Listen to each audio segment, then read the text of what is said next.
Hello, everyone, and welcome to Through the Lobby. I'm Liv Harris, and I'm Head of Marketing and Events here at Goho. For those who don't know much about Goho, we're a PR marketing and events agency. So as you probably figured out by now, I'm not Stacey. I'm standing in this week. Stacey's taking it a very well-deserved day off. So I actually worked out just before we went live today that this is actually our 11th week of Through the Lobby, which I couldn't quite believe. So over the last 11 weeks, we've visited some beautiful hotels and countries, and we've got a real treat for you today. So thank you to all the regulars who keep coming back, and for those joining us for the first time, welcome and cheers. I hope you've got your Friday drink ready.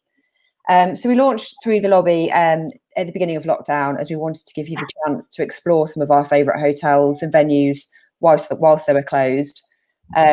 It's actually obviously a very exciting time that from tomorrow some hotels are going to be starting to open. So that's really fantastic news. We've actually got a team away day next week, and we're going to be visiting a hotel. So we can't actually wait to meet in person, which, yeah, it's been a long 11 weeks, but we're really looking forward to that. But so as usual, ask any questions throughout the session in the chat box. Also make sure you're listening carefully, because we'll be asking a question at the end. And somebody has got a chance of winning a 2-night stay in Hotel Camiral in Spain, which is a fantastic prize. So thanks, John. So enough from me. As I said, today we're delighted to be joined by John from the JG Collection. So thank you so much. We can't wait to explore with you. So first of all, if you can just give us a little bit of a background about who you are and a little bit more information about who the collection is. Thank you very much, Liv. You weren't kidding, are you? You real little Emily Matus there. You just literally launched into that. It's great to be on board. Thank you very much. And thank Stacey and the family at Goho for doing this. It's a great initiative. Being able to converse and talk with the industry at a time like this, even from our kitchen, is a great thing to be able to do. JG Collection, for those who've been fortunate enough to be able to avoid me for so long, what's your secret? Because I've been in the industry for a very long period of time, and yes, I have grown some facial hair during lockdown. My background has been in hotels for absolutely ever. I started as a chef, believe it or not, before chefs became important, and then of course moved into management and worked with Four Seasons for 15 years. I now run what I would call a bespoke, small but perfectly formed business development company, where we have several independent hotel members that come to us looking for our expertise in the B2B market, whether that be in London, Scotland, France, Spain, the United States, Turkey, Italy. You'll hear more and you'll see more in the video we're about to play. Welcome on board and look forward to talking more. Fabulous. Thanks, John. So as usual, we're going to kick off with a video. It's slightly longer than usual, but we've got quite a few hotels to get through. So sit back, make sure you've got a drink in your hand and enjoy. And as always, click for sound as well.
Wow. So many amazing properties. I can't decide which one I want to visit first. They're amazing. Right. So let's get on to the questions. So John, over to you. So how much does it cost to stay at one of your properties for a night? I realise you've got quite a few, but if you could give us a bit of an overview, that would be great. Sure. Well, first and foremost, thank you for all the lovely comments. Liv told me not to keep the box open and just to keep my eyes off it, but I love interaction, so keep them coming. I think we looked at this section. We looked at the word standard, and I think what I was trying to get across is we have many acronyms, as you know, in hotel world for rooms. In fact, I've walked into many central reservation office and actually bewildered by the number of categories we can give. I think I loved what Nick and Soho House were doing with small, medium, large. At least he was suggesting what the size of the room was like, and we go from kings and queens and twins and doubles, etc. Any of the hotels that we have in our portfolio are priced within their geographic location and the market. So let's take top left-hand corner where you see some Catalonian design tiles in Hotel Camiral in Girona. Those were handmade and put into what is ostensibly a 350 bedroom hotel. But if you're booking that for a group, we've charged about 250 euros in some cases, and then you move down into our Scottish collection and you could be paying something like £500 upwards. And I think that the important thing to get across is when you're moving into a castle environment or an ancient monastery, in the case of some of our Italian properties as well, the price is put on it per, as I said, the location and the ambience and the team. So the value proposition is really important for us. And it's important to get that right, particularly when we come out of lockdown. Okay, excellent. Some beautiful rooms there. So what event spaces do you have? Obviously, again, you've got quite a lot of properties, but why should someone listening today hold an event at one of your properties? Well, I think the important thing is, rather like the rooms, there's nothing standard about the event space. These hotels are all independent. I've worked in the large groups. I've worked at Hilton. I've worked at Four Seasons for a very long period of time. There's nothing.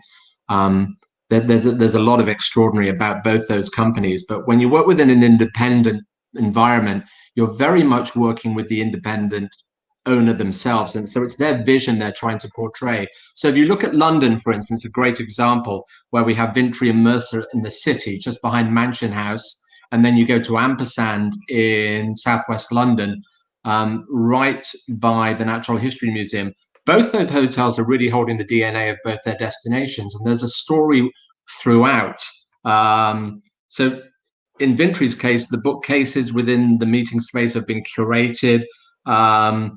There's a vinyl record player in one of the meeting spaces, and they've got these beautiful art pieces, which, you've got the Stones, the Beatles, and David Bowie. They really reflect upon the Britishness of the particular property. They both have 3 small meeting rooms between them. And if you then go across to Girona, which is a much larger resort, Camiral, the PGA Catalonia property, was built initially, Liv, for a phenomenal golf tournament, which most people will know about, which is the Ryder Cup. The stadium and tour courses were built, and then the hotel that was managed by originally Mealy was taken back by the Irish investor and really given a £27 million refit. They've created a resort there. And there's flexible and value, there's exclusivity, and there's vineyards within the space, bike tracks, there's a climbing, rather like a Go Ape. So the resorts are always developing, but moving into Scotland, you've got your own castle with a 3-story turret. In the case of Crossbasket in Glasgow, if you go to Eriska, you're on your own island. It's 300 acres. You're surrounded by mountains. You're surrounded by lochs. And in the case of Paris and Lyon, where Mob, which is I would say the little sister of La Reserve, it was the instigator behind the brand Mama Shelter, which many will know. historically. Surreal has left when Accor took that over. He's brought the entire, there's a very philanthropic play behind the Mob. You know, you've got a lifeguard station in one of the meeting rooms. You've got an outdoor cinema, you've got a bowling alley that's actually converted into a meeting space. So I think the emphasis for us in all the properties, the individual properties and the individuality of them. Okay, excellent. Can you talk us through, obviously we've just gone on to the next slide, can you talk us through some of the images here? So where are we in the bottom left-hand corner? Excellent. Bottom left-hand corner is Camiral. That's the Hotel Camiral in Girona. So just outside. I mean, authentic is what we would use to describe Girona. You're 8 kilometers. You're in the Costa Brava. You've got the Dali Triangle. Interesting. You've got Sala de Rocca, 3-star Michelin. If anybody is like me, is binge watching at the moment, get yourself onto Netflix and have a look at chefs. Phenomenal. I mean, these people are artists. Actually, the Rocca brothers have an outdoor venue, which we've used on a number of occasions for a number of UK-based groups that have gone across. You can fly to Barcelona, you're 45 minutes there. In the center, you've got Cross Basket Castle. Bizarrely, it's a 9-bedroom castle, but we can do meetings, or at least we're doing meetings up to about 200 people in that ballroom. But clearly, there's a wedding angle there. The right-hand side, bottom right-hand corner, you'll see the Vintry Mercer library, those books that I was talking about.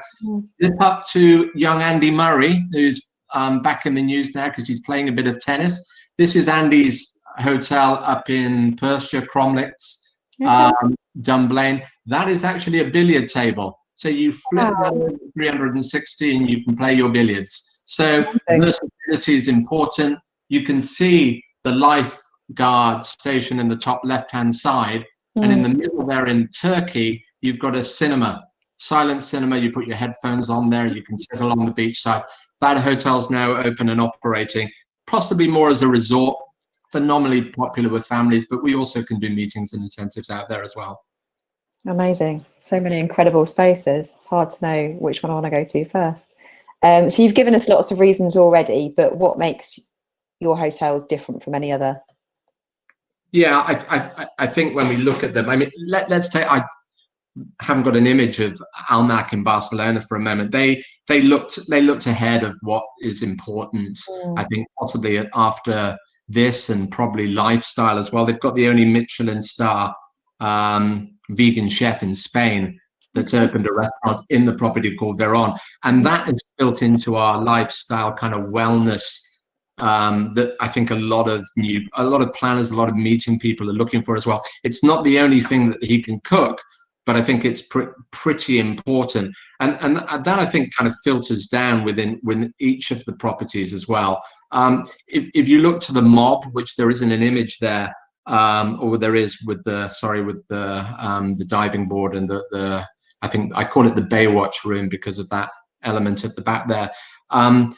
You walk into the lobby there, and you walk into the space there. They've donated the space of both their lobbies to aspiring designers. One of the meeting spaces in Paris was initially given to Jean-Paul Gaultier's foundation. It brought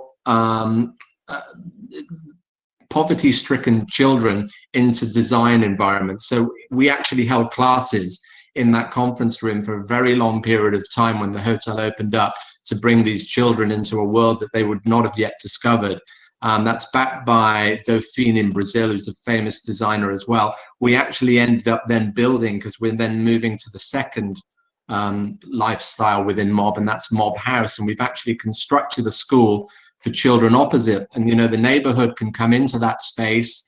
They can go up onto the rooftop bar at the Mob in Paris, which is based in the flea market, and they can water their own tomato plants while the guests are drinking their cocktails. I mean, a lot of thought has gone into each of these properties. So much detail, it's incredible.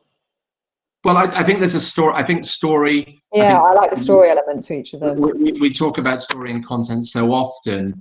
And we often try to go looking for more, because it has to be a narrative that people are looking for out there. But I think many of these stories exist, and I think with, you know, lockdown as it's been for 13 weeks, people are discovering a little bit more about their neighborhoods. their lives, their friends, their families. I think it's a really important thing. And I hope we don't lose that when we get out of this. But I'm getting all political now, Liv, so stop me talking.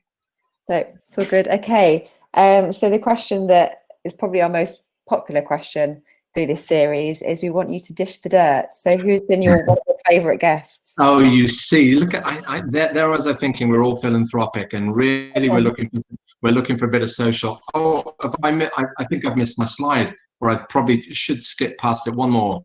Let me just get onto it. There we go. Now there's hopefully 4 familiar faces. Look, rather like homes, we feel very safe and secure within them as well. And the environment a lot of our guests are meeting in requires a level of confidentiality, as you can imagine. So I thankfully have had a long and illustrious career in property. So some of the people that I've met along the way, that you can see, I famously, this hopefully will raise a smile somewhere. I famously suggested to the manager of Stevie Wonder, whilst viewing the penthouse in a particular property, that one of the biggest USPs as it looked over the marina and the Thames. I ended up self-checking myself after saying that. I was fortunate to have met Whitney Houston. I ended up sending her publicist some flowers. I then was marched up to her, and to which she turned around and said, "Well, this man certainly knows how to treat a woman," and turned around, and there's Bobby Brown sitting right next to her as well. So, some of these have matured over a lifetime. I've spent time with the guys from In Excess. I shared a very fishy smelling elevator with Prince. Once we winched a piano up into his presidential suite as well. But look, gloss, I think, and it's the cream on the cake. And I was very fortunate to work in 2 celebrity-driven hotels. I think nothing is more satisfying than having an impact on a group or an individual or a married couple or families that come together. Look, we work in the industry, I think, and we're very fortunate. And sometimes we have to check ourselves with that. We're 5-star, we're luxury. Not many people have access to that. But we have the ability to make memories and experiences. It's an important undertaking. So you've got to treasure that, make sure that when we get back to this, it becomes more inclusive, which I know the industry is talking about at the moment. I mean, what other industry can you say that you're involved in that's as impactful on people's life? I feel very privileged to be into it, and I love interacting with the people, and that's, I think, what we've missed in this particular period. People need interaction. People need each other. We were talking about, I think, hotels versus hospitals and the environment we provide for people when they come back out of this. I think people will still want hospitality, but I think people will need people. Yeah. I think you've hit the nail on the head there. It's so true. Miss people a lot, because you can only get so much by talking to them through a screen, but human interaction is so important. Yeah It's what, look, it defines us at the end of the day. Let's not beat around the bush. These, our interactions with people, our partners, our friends, our families, and again, I don't want to come across all preachy, but I think this 13 weeks or whatever it is now, I missed a day this week in my diary. I missed out a Wednesday when I thought it was Thursday, and so on and so forth. But if one thing it has, it's possibly, without using all those acronyms like reset and pivot, it's giving us time to think about what is important to us and what may be important on the other side of this. And let's bring some of that with us. I certainly hope. Definitely. It's very similar to what we've been saying in lots of our sessions at Goho. I think we all feel the same. Yeah. Okay, so moving on. In your opinion, what makes a great event? Wow, I've got a very, very big question. But it's a really big question, but it's given what I've done over the years. I thought about this long and hard, and I think the days of just having an event have gone. Just for the sake of having an event, I think sometimes, back in I call it the olden days, maybe even, people were coming and having events. Corporate governance and the rise of procurement protocols came along, and return on ROI is ruling everything. I was exhibiting once way back, as we do in hotel world, at a show called CLA Game Fair, and I as I do, I go and introduce myself to whoever I can, and whoever will have 5 minutes with me. And there's a beautiful lady called Leslie, who used to work at Volvo, and she was explaining how the engagement process took place in an outdoor fair like CLA, and that the interactive display that they had and the technology they were using was able to track a customer from the actual point of meeting them at that show right the way through to a dealership. So the measurement is really important. I think the tech that we're all experiencing in our lives at the moment has certainly highlighted that, and it's certainly heightened the experience. You've got Zoom, WebEx, Teams, Skype.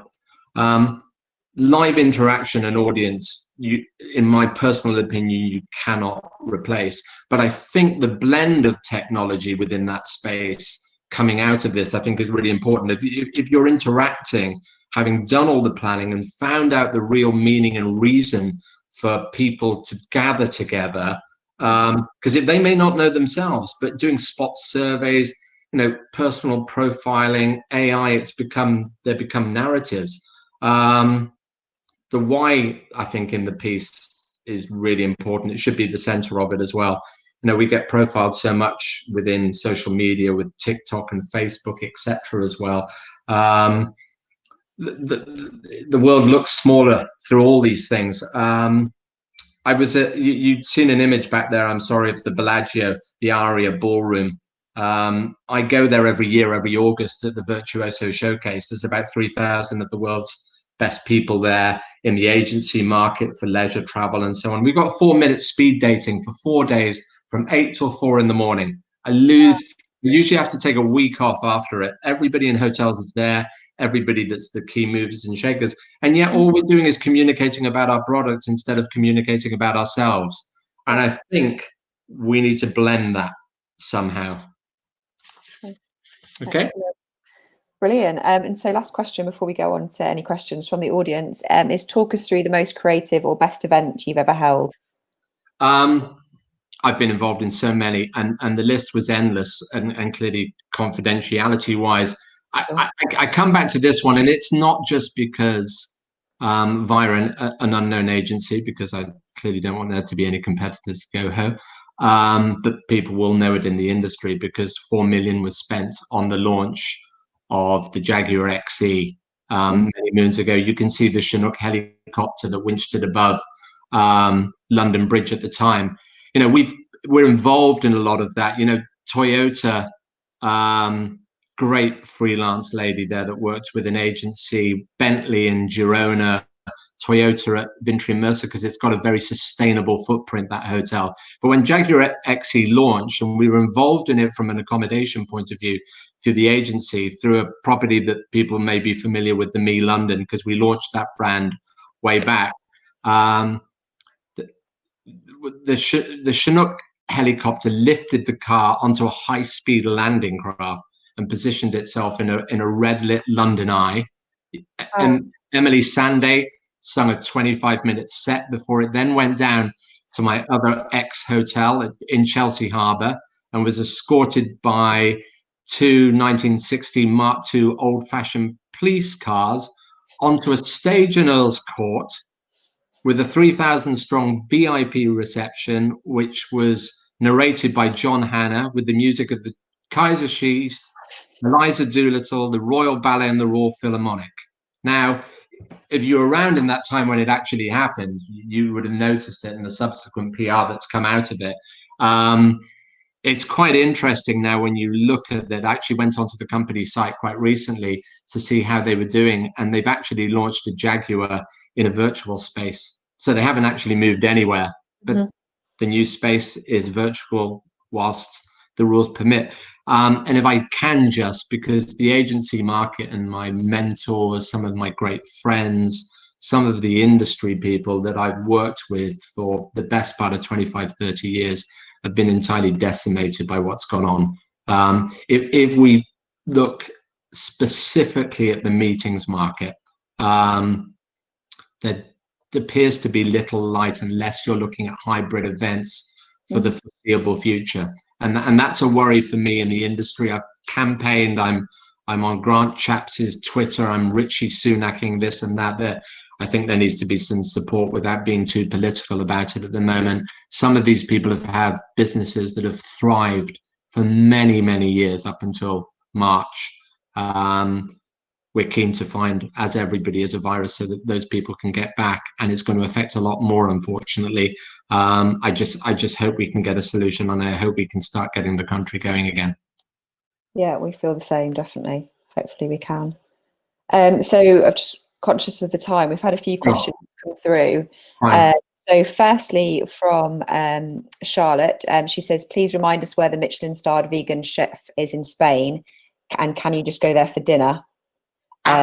Absolutely. It's at the Almanac Hotel in Barcelona. It's on Gran Via. It's probably the nearest hotel.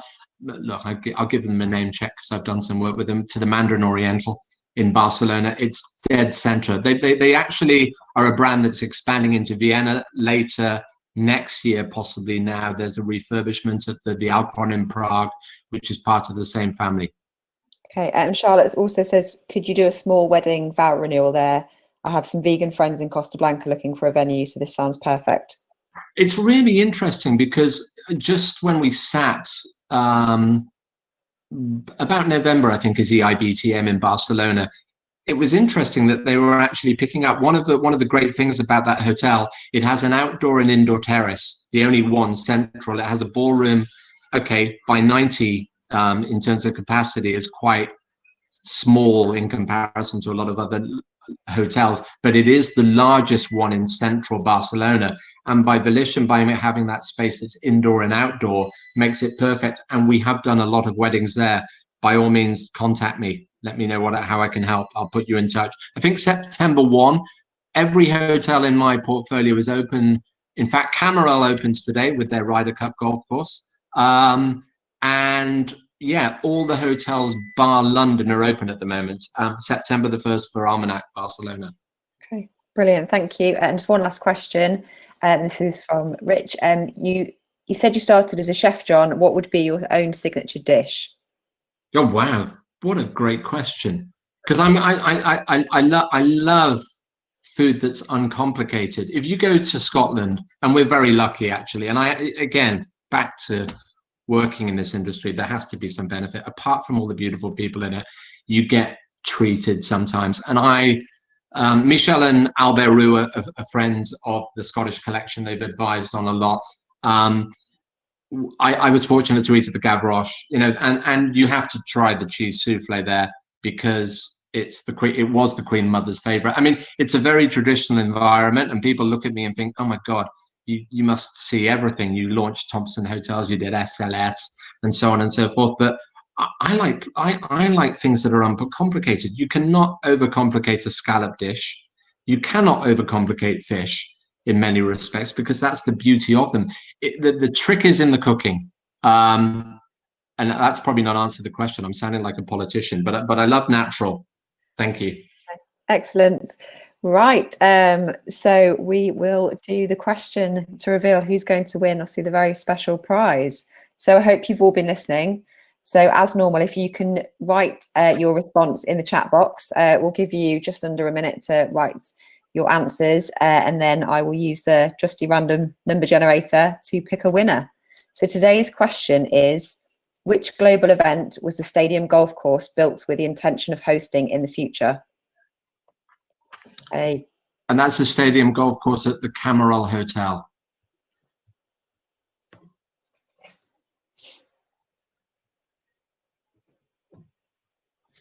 Let's see who's been listening.